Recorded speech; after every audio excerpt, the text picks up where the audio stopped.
ታላቅ የምስራች ዜና ተሰማ። አሰብ ሲጠበቅ ሌላ ወደብ ቀድሞ መጣ። መላው ኢትዮጵያዊ በጉጉት ሲጠብቀው የነበረው የባህር በር ጥያቄ ያልተጠበቀ አቅጣጫ ይዟል። የሶማሊያው ፕሬዝዳንት ሐሰን ሼክ መሐሙድ ሰሞኑን በአዲስ አበባ ያደረጉት ጉብኝት መነጋገሪያ የሆኑ ታላላቅ ሚስጥሮችን ይዞ ወጥቷል። ኢትዮጵያ ከአሰብ በፊት ሌላ አማራጭ ወደብ ማግኘቷ የተረጋገጠ ሲሆን ፕሬዝዳንቱም ወደቡን አሳልፈው መስጠታቸው ተሰምቷል። ይህ ለቀጠናው ፖለቲካ አዲስ ምዕራፍ የከፈተው አስገራሚ መረጃ የበርካቶችን ቀልብ ስቧል። ጉዳዩን በዝርዝር እናስደምጣችኋለን። ጦርነቱ በቅርብ ይፈነዳል። አሜሪካ አስደንጋጩን መረጃ ይፋ አደረገች። አሜሪካ ወደ 4 ኪሎና አዲሃሎ ቤተ መንግስት በተደጋጋሚ ማስጠንቀቂያዎችን ስትልክ ብትቆይም አሁን ግን ነገሮች ከቁጥጥር ውጭ መውጣታቸውን የሚጠቁም መረጃ ይፋ አድርጋለች። የኢትዮጵያን የባህር በር ፍላጎት እንደምትደግፍ የገለጸችው ዋሽንግተን በኢትዮጵያና ኤርትራ መካከል ጦርነት መፈንዳቱ አይቀርም ስትል ያልተጠበቀ መርዶ አሰምታለች። ይህም ሌላኛው አበይት ጉዳያችን ነው። በሌላ ዜና የገንዘብ ሚኒስትር የታክስ ስጦታ አበረከተ። የገንዘብ ሚኒስትሩ አቶ አህመድ ሽዴ ዝቅተኛ ገቢ ያላቸውን ዜጎች ከታክስ ጫና የሚታደግ አዲስ መመሪያ ይፋ አደረጉ። በአዲስ አበባና በድሬዳዋ ከተሞች ዋጋቸው ከ1 ሚሊዮን ብር በታች የሆኑ ንብረቶች ከግብር ነፃ እንዲሆኑ የተወሰነ ሲሆን ሚኒስትሩ ለክልልና ለከተማ አስተዳደሮች ባስተላለፉት ትዕዛዝ የየከተሞቹን ደረጃ መሰረት ያደረገ የግብር ጣሪያ በዝርዝር አስቀምጠዋል። ዝርዝሩን ይዘነዋል፣ ታደምጡታላችሁ። ሰላም ውድ ቤተሰቦች እንደምን አላችሁ? ይህ ዜና ላፍታ ነው። ቪዲዮውን ላይክ በማድረግ ይጀምሩ እያልን ወደ ዝርዝር ዜናዎች አለፍን። ከአሰብ በፊት ሌላ አዲስ ወደብ፣ የ4 ኪሎ ሚስጥራዊ ስምምነት ይፋ ሆነ። ኤርትራ አጀንዳዋን ወደ ሌላ ጂኦፖለቲካዊ ቀውስ በመለወጥ ኢትዮጵያን ለማዳከምና መንግስትንም ለመጣል ከግብጽ ጋር በቅርበት እየሰራች ባለችበትና ለጦርነቱም ጦሯን እያዘጋጀችበት ባለችበት በዚህ ወሳኝ ሰዓት ግን ባልተጠበቀና በሚያስገርም ሁኔታ ከወደ ደቡብ አቅጣጫ አንድ አዲስ የብስራት ዜና ተሰምቷል።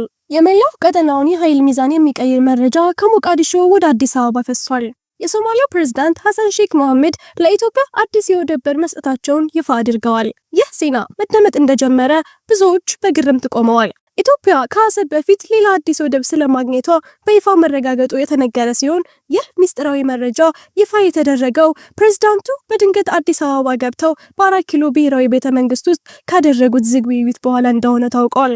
ፕሬዝዳንት ሐሰን ሼክ መሐሙድ በቦሌ ዓለም አቀፍ አውሮፕላን ማረፊያ በጠቅላይ ሚኒስትር አብይ አህመድ ደማቅ አቀባበል ተደርጎላቸው ለጥቂት ደቂቃዎች በቪአይፒ ማረፊያ ውስጥ ካወሩ በኋላ በቀጥታ ወደ ቤተ መንግስት ነበር ያመሩት። ለጉዳዩ ቅርበት ያላቸው ታማኝ የመረጃ ምንጮች እንዳረጋገጡት ከሆነ ሐሰን ሼክ ለኢትዮጵያ ይዘው የመጡት ብስራት በርካታ ኢትዮጵያውያንን የሚያስፈነድቅ ነው። ይህም ኢትዮጵያ በሶማሊያ በኩል በታላቁ የህንድ ውቅያኖስ ላይ የራሷን የባህር በር እንደምታገኝና ስምምነቱም መጠናቀቁን የሚገልጽ ነው። ኢትዮጵያ በሰሜን የአሰብ ወደብንና በስተደቡብ አቅጣጫ እስከ ጅቡቲ ዳር ድንበር ድረስ የሚገኘውን ደቡባዊ ቀይ ባህር ማለትም የቀይ ባህር አፋሮች የሚገኙበትን የቀይ ባህር ቀጠና እንዲመለስላት ጥያቄ እያቀረበችና በዚህም ጥያቄዋ ምክንያት ግብጽን ጨምሮ በቀጠናው የተለያዩ ሀገራት አንድ ላይ ተጣምረው በኢትዮጵያ ላይ ጦርነት ለመክፈት እንቅስቃሴ እያደረጉ ባሉበትና ሰዎችም ትኩረታቸው ወደ ሰሜኑ ጦርነት ወይም በሰሜን ስላለው ውዝግብ ትኩረት እያደረገ ባለበት በዚህ ወቅት የጠቅላይ ሚኒስትር ዶክተር አብይ አህመድ መንግስት በደቡብ በኩል አዲስ ብስራት ማሰማቱ በርካቶችን እያስገረመ ነው ተብሏል። ይህም ከዚህ ቀደም ጠቅላይ ሚኒስትር ዶክተር አብይ አህመድ የሚመሩት መንግስት በቀጠናው እያደረገ ያለው አጠቃላይ እንቅስቃሴ ለግብጽ ምሁራንም ግራ የሚያጋባ እንደሆነ መመላከቱ አይዘነጋም። ታዲያ በዚህ መልኩ አሁን የተሰማው ሶማሊያ ለኢትዮጵያ አዲስ ወደብ ክፍት አድርጋለች የሚለው መረጃ ይህንኑ ያረጋገጠ እንደሆነ እየተነገረ ሲሆን ሶማሊያ ክፍት ያደረገችው ወደብም ሆቢዮ ወደብ በሚል ስያሜ እየተጠራ ስለመሆኑ የመረጃ ምንጮች በማያያዝ አረጋግጠዋል። እርሶስ በዚህ መረጃ ላይ ያለው ሀሳብ ምንድን ነው? መልሶን በኮሜንት ያሳውቁን እያልን ወደ ቀጣዩ ዜና አለፍን። የገንዘብ ሚኒስትር የታክስ ስጦታ አበረከተ። በኢኮኖሚ ጫና ውስጥ ላለው ዝቅተኛ ገቢ ላለው የህብረተሰብ ክፍል ትልቅ እፎይታ የሚሰጥ ዜና ከገንዘብ ሚኒስቴር ተሰምቷል። የገንዘብ ሚኒስትሩ አቶ አህመድ ሽዴ የንብረት ግብር አተገባበርን በተመለከተ ለክልልና ለከተማ አስተዳደሮች በላኩት አዲስ መመሪያ በሚሊዮኖች የሚቆጠሩ ዜጎችን ከግብር ጫና ነፃ የሚያደርግ ወሳኝ ውሳኔ አስተላልፈዋል። በዚህም መመሪያ መሰረት የንብረት ግብር ነፃ የሚደረግበት የዋጋ ጣሪያ እንደ ከተሞቹ ደረጃ በሚከተለው መልኩ ተከፋፍሏል። በአዲስ አበባና በድሬዳዋ ዋጋቸው ከ1 ሚሊዮን ብር በታች የሆኑ ንብረቶች፣ ማዘጋጃ ቤት ላላቸው ሌሎች ከተሞች ከ250 ሺህ ብር በታች የሆኑ ንብረቶች፣ በታዳጊ ከተሞች ከ100 ሺህ ብር በታች ዋጋ ያላቸው ንብረቶች ላይ ምንም አይነት ግብር እንደማይጣል ተረጋግጧል። መመሪያው ዝቅተኛ ገቢ ያላቸው ቤተሰቦች በማለት ለይቶ ያስቀመጣቸው በኢኮኖሚ ችግር ውስጥ መሆናቸውን በማህበራዊ ጉዳይ ኃላፊዎች የተረጋገጠላቸውን እና ዓመታዊ ገቢያቸው ከሀገራዊ የነፍስ ወከፍ ገቢ ግማሽ በታች የሆኑ ዜጎችን ነው። የግብር ስሌቱስ እንዴት ነው? በጣም የሚያስገርመውና ለብዙዎች መልካም ዜና የሆነው ነጥብ ለግብር ስሌት የሚወሰደው የንብረቱ ሙሉ ዋጋ ሳይሆን ትክክለኛ የገበያ ዋጋው 1/4 ብቻ መሆኑ ነው። የግብር መጠኑ ወይም ታክስ ሬት እንደ ንብረቱ ሁኔታ ከ0.1% እስከ 10% ባለው ክልል ውስጥ የሚወሰን ይሆናል። በተጨማሪም መመሪያው ማህበራዊና መንፈሳዊ እሴቶችን ታሳቢ በማድረግ የሃይማኖት ተቋማት መገልገያዎችን፣ የመቃብር ስፍራዎችን፣ የህዝብ መንገዶችን፣ ፓርኮችን፣ ቅርሶችንና በነፃ አገልግሎት የሚሰጡ ድርጅቶችን ከግብር ነፃ አድርጓል። ይህ አዲስ መመሪያ የመንግስትን ገቢ ለማሳደግ በሚደረገው ጥረት ውስጥ ተጋላጭ የሆኑ የህብረተሰብ ክፍሎችን ላለመጉዳት የተዘረጋ ትልቅ የጥበቃ ጥጥ ተደርጎ ተወስዷል። ቪዲዮአችንን ላይክ ማድረግ አይርሱ እያልን ወደ ቀጣዩ ዜና አለፍን። ጦርነቱ በቅርብ ይፈነዳል። አሜሪካ አስደንጋጩን መረጃ ይፋ አደረገች። በአፍሪካ ቀንድ ሰማይ ስር አዲስ የጦርነት ደመና እያጠላ ነው። ባለፉት ወራት በኢትዮጵያና በኤርትራ መካከል ያለው ግንኙነት በጥርጣሬና በውጥረት ተሞልቶ መቆየቱ ይታወቃል።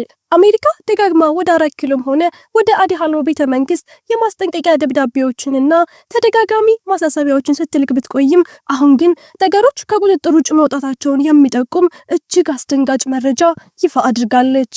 ኢትዮጵያ የባህር በር የማግኘት መብቷን እንደምትደግፍ በኤምባሲዋ በኩል በይፋ ስታስታውቅ የነበረችው ዋሽንግተን አሁን ግን ጦርነቱ በአንድም ሆነ በሌላ መልኩ መፈንዳቱ አይቀርም ስትል ማስጠንቀቂያ ወጥታለች። በዓለም አቀፍ የውጭ ጉዳይ ፖሊሲዎች ላይ የሚሰራው ታዋቂው ካውንስል ኦፍ ፎሬን ሪሌሽን ወይም CFR ባወጣው የ2026 ዓመተ ምህረት የቅድመ ግጭት ትንበያ ኢትዮጵያ የቀይ ባህር ወደብ ለማግኘት የምታደርገውን ጥረት ተከትሎ በሁለቱ ኃይሎች መካከል ዳግም ደም አፋሳሽ ጦርነት ሊቀሰቀስ እንደሚችል ይፋ አድርጓል።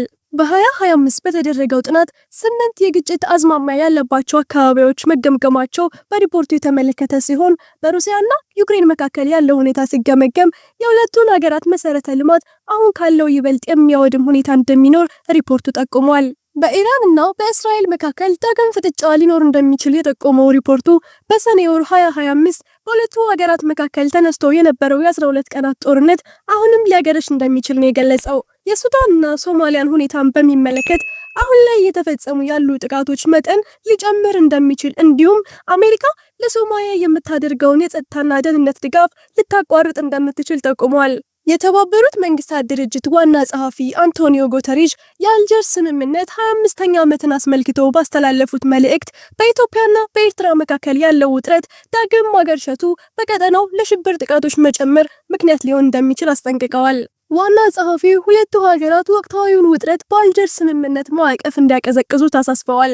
ይህ ስምምነት ባለፉት 25 ዓመታት ለአስከፊው የድንበር ጦርነት ማቆሚያ በመሆን ለሁለቱ ሀገራት ሉዓላዊነትና የግዛት አንድነት ወሳኝ ማዕቀፍ ሆኖ መቆየቱን ገልጸዋል። በመሆኑም አሁንም ዘላቂ ሰላምን ለማረጋገጥ ስምምነቱን ማክበር ብቸኛው አማራጭ መሆኑን አሳስበዋል። ውድ የዜና ላፍታ ቤተሰቦች የሰዓቱ መረጃዎቻችን ያዳመጣችሁትን ይመስል ነበር።